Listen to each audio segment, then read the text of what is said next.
Thanks everyone for being here. We are excited to be where we're at this point in the season. As you plan your schedule and look at your conference schedule, we are in a position where we're still battling to win the ACC. We're in a position where we feel like we can get selected to host the NC2A tournament, and we're in a position where we're ending the season, one of our last games in the Peterson Event Center against what we feel like is one of the best rivalries the last couple of years in volleyball and in Louisville, and we've set a pretty big goal of making our new attendance record, and with the pre-sold numbers the way that's going, we're confident we will. We don't just want to do that though; we want to blow it up. Louisville is a great team. We have tremendous respect for them. It'll be a great challenge. It'll be the type of team we'll need to beat deep in the tournament. We look forward to showing the country that, like, not just Pitt is a volleyball school, but that the city of Pittsburgh loves volleyball, and so we're just really excited for a great event. What would it mean to break the attendance record? What would it mean to you personally? It's hard to describe. The fact that I think we're going to do it, I guess, says it all. When I first got here, we did not have a big fan base, and it's been. We don't do it only for the fans. We play the sport and we coach it because we love it and we love the challenge and we love being part of a team. But it's nice when your work goes noticed. Coach, what's the balance between obviously promoting the game and making sure that fans come to the game, trying to sell it out, while also focusing on one of the best teams in the country on Saturday? Yeah, I think it certainly is my job to do that, and we ask the players to do some things, but we try not to overwhelm them.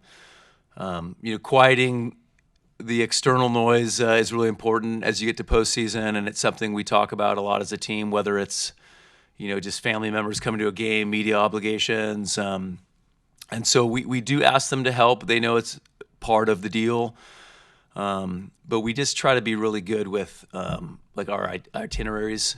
Planning out the week. Hey, here's when your free time is. Here's your time to study. Here's when we're watching film, and just to make sure they're not too overwhelmed with outside stuff. While you are trying to quiet the noise, is there an excited energy in the gym getting ready for this rivalry game, especially with what happened earlier in the season? Yes, yeah, I know the players even before the first game. This is one of the games that they kind of look at all year long, and we'd be lying if we said it wasn't a special game. So the girls are really excited. Coach, with you getting all these people there, what effect does crowd noise have on a volleyball game? A very big one. Volleyball, this is the most cliche statement, but it is a game of momentum, and you see it all the time. And you see teams go on 7-0 runs, or times where the opponent has the feeling they can't get out of a rotation, or and I think just a great crowd can play a big part in that. Coach, obviously you talk about momentum, but it can't hurt when you sweep Georgia Tech last week on the road, and using that to try and build obviously try to break the attendance record this Saturday. Yeah, we played really well, and it was satisfying to see a lot of the things we worked on in practice happen in the game, and so definitely would like to repeat that performance. Moving on to Olivia, obviously a big award for her. It's really hard for a freshman. It can be really hard for a freshman to kind of adjust and not only just be consistent, but be explosive like she is. Why is she so good at just kind of meshing with the team, and how has she been able to build up to this level that she's had? Yeah, great question. I don't totally know. We knew she was an elite athlete, elite physically, and certainly believed in her potential, but just the seasons she's having as a freshman, I guess, just shows that it shows that she's learning and improving. She's gotten better since she's been here, but it also shows that that she likes the big moments. mean, looking at the last time we played Louisville, unfortunately, it didn't sweep on their own court. I mean, what were the problems in that game, and how have you been working with your players to sort of rectify that going into Saturday? Yeah, that game, we let them hit, I think, close to 400. And something we've prided ourselves on this year is, being a really good defensive team. And so we didn't do enough to make them uncomfortable. But even then, there was a lot of sets that were, a 1 point difference would have made it 22 all, or, we weren't that far off. But the biggest thing was just our defensive pressure. We didn't apply enough, and they played really well offensively. What kind of energy does Olivia bring to practice? I know it's can be difficult to kind of be a little bit of a leader, but with her statistics, I mean, she's obviously a huge part of your guys' team. So what kind of energy do you see her bring? Yeah, I think when you're that explosive physically, you're just by definition are bringing energy when you're hitting the ball that hard and jumping that high. And but I will say that emotionally, for her age, very consistent. I think there's just very few times where she's really down. She brings it on a regular basis, and so I think being consistent emotionally breeds trust, and she certainly does that. How important? I mean, playing in the Pitt, what are the big changes for you between that and the Fitzgerald Fieldhouse? What do you see the differences, or is it about the same? Does it not really matter as much? No, it is a change. It's a little bit less of a home court advantage, and with a basketball game the night before, we're not getting the practice time we normally would, but we feel like it's the same for both teams, and so, and we have the crowd on our side, so, and also knowing that it's a good opportunity for us, knowing that we typically host the first 2 rounds in here, so that the idea with Kentucky and this is that by the time the tournament comes, that it is a home court advantage. Have you noticed Olivia have an impact on her teammates, especially maybe these ones that have been around for a really long time and now are playing with her? No question. I think it's. I think the best thing you can say about our freshmen is that very early on in the season, they weren't. Their older teammates didn't just view them as new players or freshmen. They saw, hey, right away they're. And I think Chia said it in some interviews that right away that, hey, they're elevating our practice gym. They're not just here trying to figure it out. And so, yeah, good players want to be around other good players. Obviously, looking at the rivalry between you and Louisville, I mean, they played you guys on their basketball court. I mean, it seems like this rivalry is not only good for both your programs, but for the sport of volleyball as a whole. What would you say to that? Yeah, I think what it says is, we both have, I guess, smaller gyms, and our rivalry has outgrown maybe playing in the smaller gyms, and I think that says a lot about our rivalry and probably something about the state of women's volleyball nationally. Do you prefer to play in the Fitzgerald Fieldhouse or the Pitt? Is there any difference to you at all? I like them both. And I guess I'd answer the way we just talked about before. If we're going to have a huge crowd, I want to be in here. If we're going to have right around 3,000, I'd probably rather be in the Fitzgerald Fieldhouse. Olivia's obviously the big name of the freshmen, but what can you say about the other freshmen and their impacts on this team?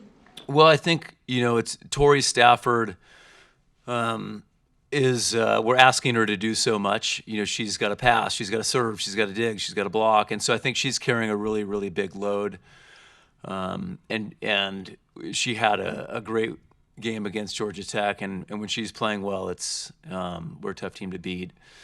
Haiti and Blair are, they've played some this year. They're in and out, but you're going to see just huge things from them. 2 of the best freshmen we've ever had. When you look at volleyball in Wisconsin, Nebraska last year, played on the Saturday night, obviously sold out, probably one of the best watched games ever regular season-wise. I mean, I guess the only problem for you guys is that because this is on a Saturday, they're choosing to put college football over you guys at that 1 p.m. slot. I mean, is that something you even care about? Yeah, we knew it was out of our control when we decided to play on Saturday, but we felt like maybe it wasn't as good for TV, but it was the timing of it was good for getting a great crowd. Where our football's playing on Thursday, Steelers are on Sunday. We got light up night later, so I think there's other than the students, a lot of them being home, I think for the the Pittsburgh community, I think this timing made a lot of sense. I'm curious about Emma Monks and just the impact she's had. I know she's been huge with blocks, but just defensively, what has she really added to your team this year? Man, a lot of consistency. There's been very few games where she hasn't hit over 300 and had a bunch of blocks, and emotionally as well. She's very stable. She's not an up and down player, and I think she probably also brings a level of gratitude. She is just loving being, on this team, and she's all in. So, very good pickup for us. Obviously, blocking is probably one of the most important parts of your game. You guys are one of the best in the country at it. But against Louisville, they beat you 6-3 on that statistic. I'm pretty sure that's something that you were not very happy about when you looked at the score sheet after the game.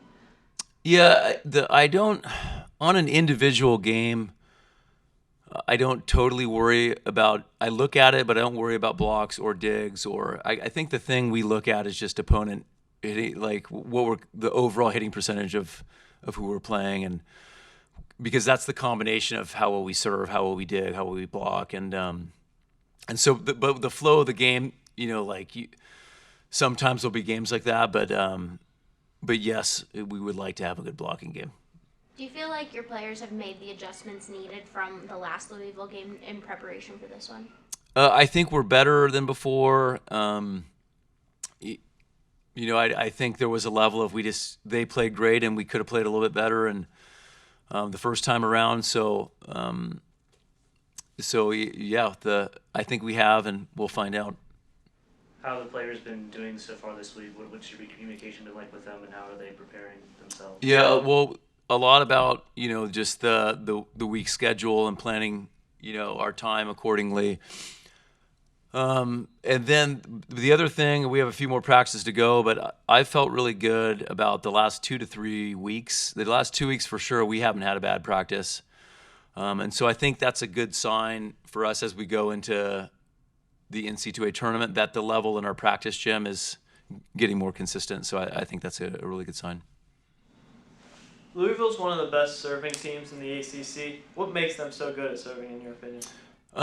Well, I mean, they have 6 really good servers, and I'd say they have philosophically, they're not afraid to make a mistake. They're not afraid to make an error.